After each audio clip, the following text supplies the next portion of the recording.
Okay, this is review of a 3/4 inch bit made by MCJ Tools, and has, as you can see, a pilot bit to get you started, and then the main drill area is exactly 3/4 of an inch.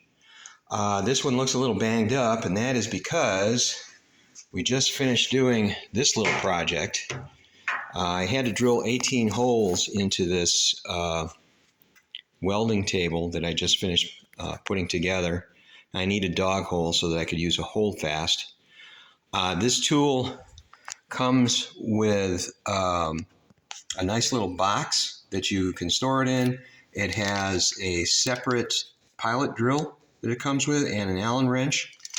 I think I paid under $30 for it. Again, this is by MCJ Tools. This is the 3/4 inch steel drill bit. Highly recommend it. It was just as sharp on the 18th drill as it was on the very first drilling. So definitely take a look at them.